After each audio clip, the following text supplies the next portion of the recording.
Welcome to Story Hour, a virtual meetup hosted by Wolf and Heron.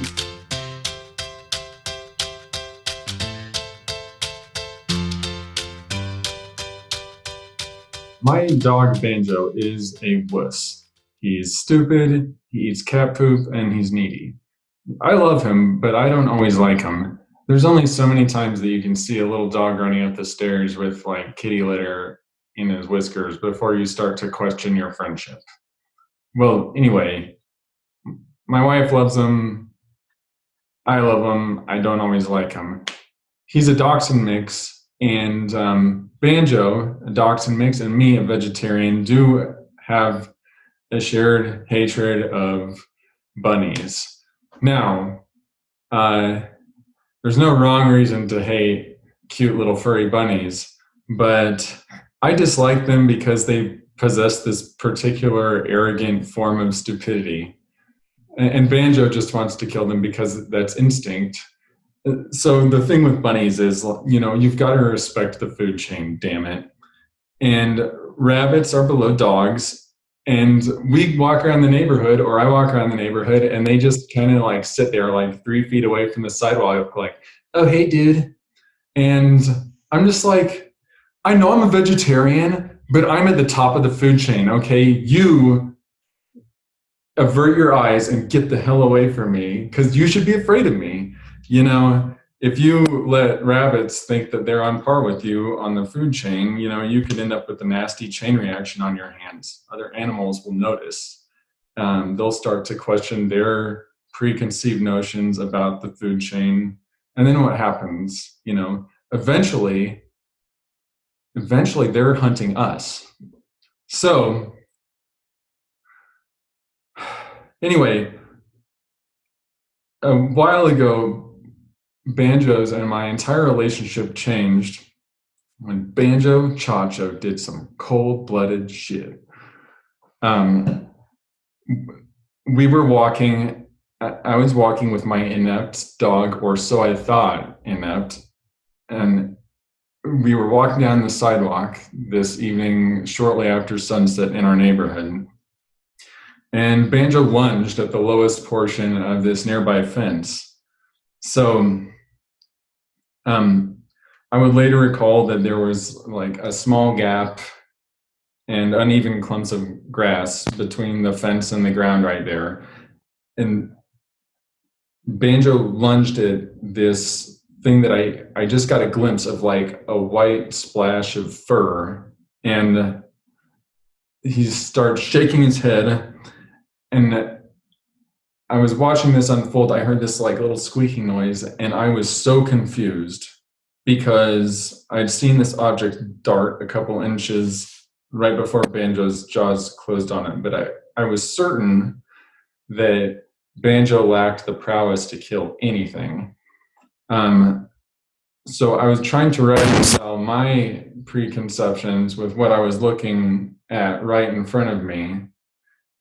And I was kind of thinking like, this has to be a stuffed animal or something. I'm hallucinating, which is entirely possible. But I realized like, no, that is definitively not a stuffed animal. That is a bunny. So I said, Banjo, put that down. And I chided him about it. He put the bunny down on the sidewalk, and it was lying there drawing its final breaths. And I had this just like,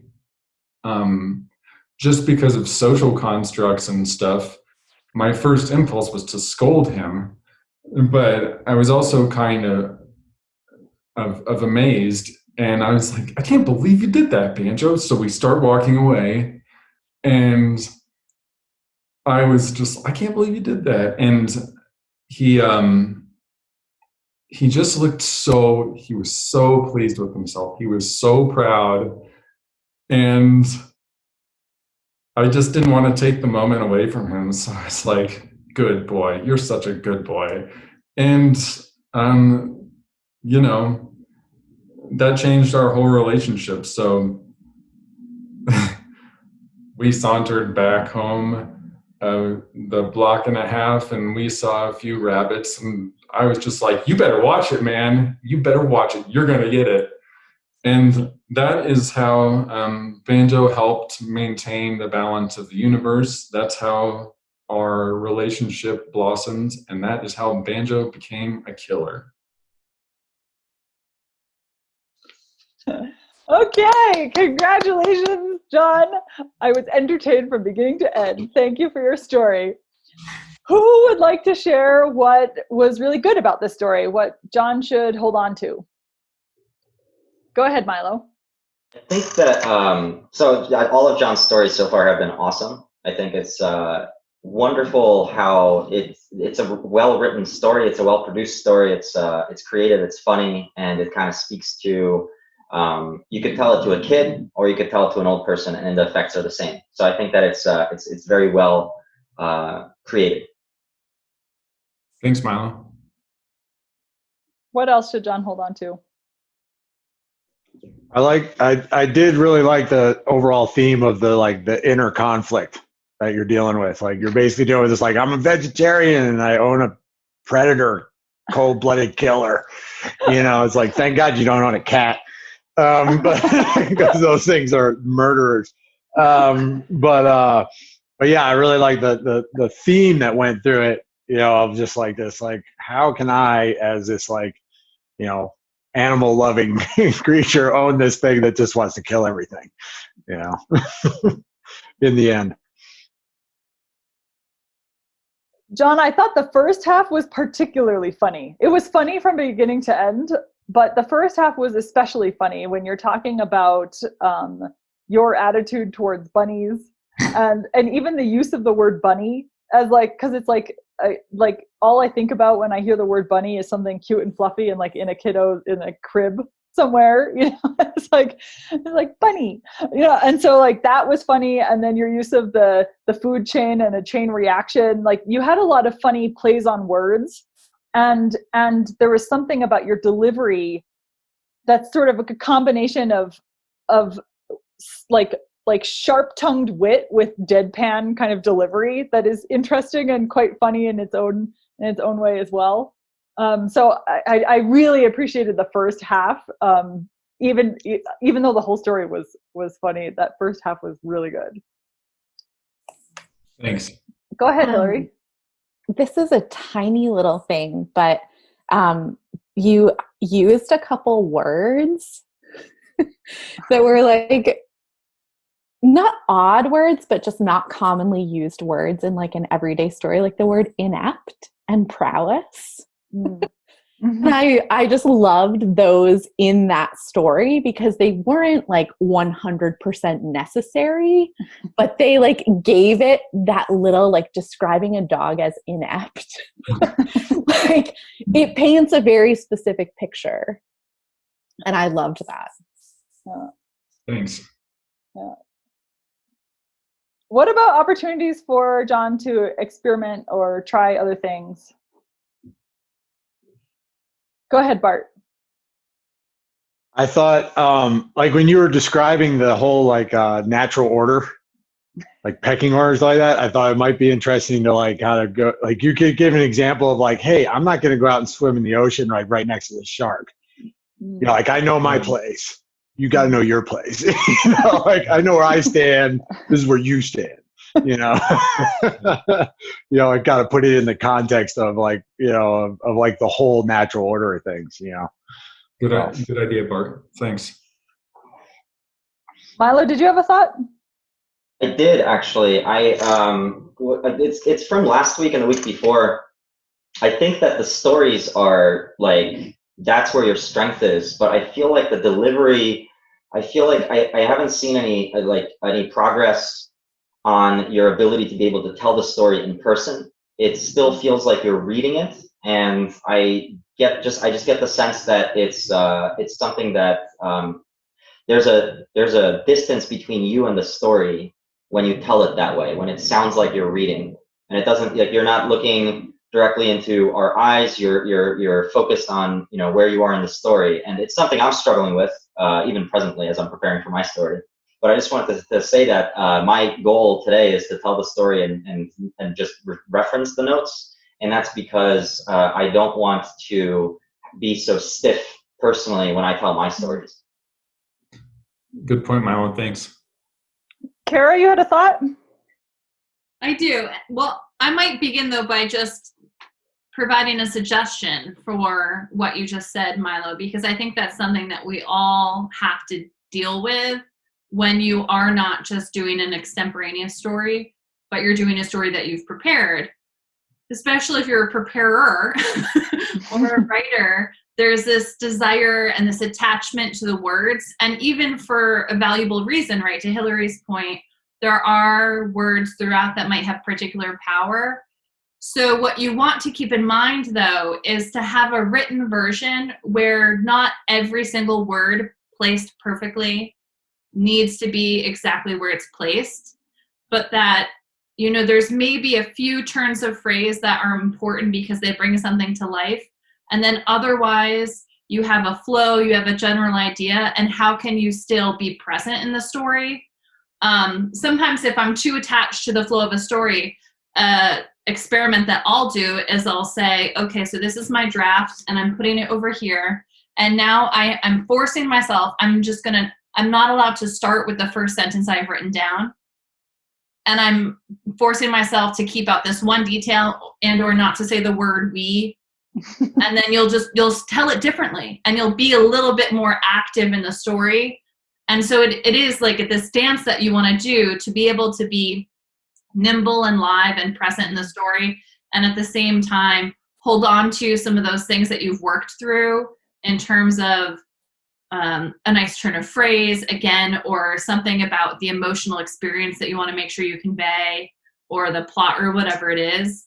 So it's just something that there is not a perfect way to do it, and you might just do some experiments in how you prepare to make sure that you're ready for it to not be as it's written.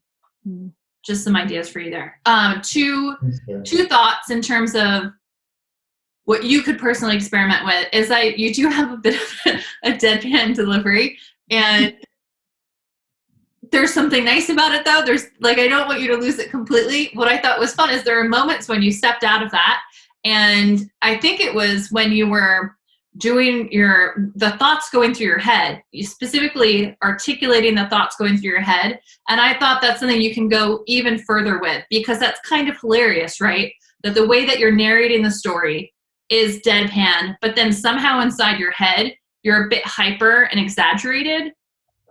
That might be kind of funny in a way for you to play with the idea that how you show up is a more even tone, but to actually mix up the experience of the story. And a way for you to not have to think about that throughout the entire story, because it's not natural to you, to relax a little bit.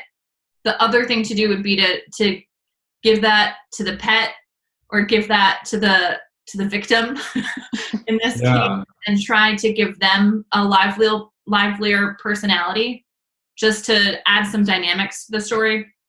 The other thing that I noticed both with you and Bart actually is, so this is just a weird theme that we have, pets, right? It's not really like, oh, I'm going to begin a workshop on leadership like I might, and I'm going to tell a story about my pet.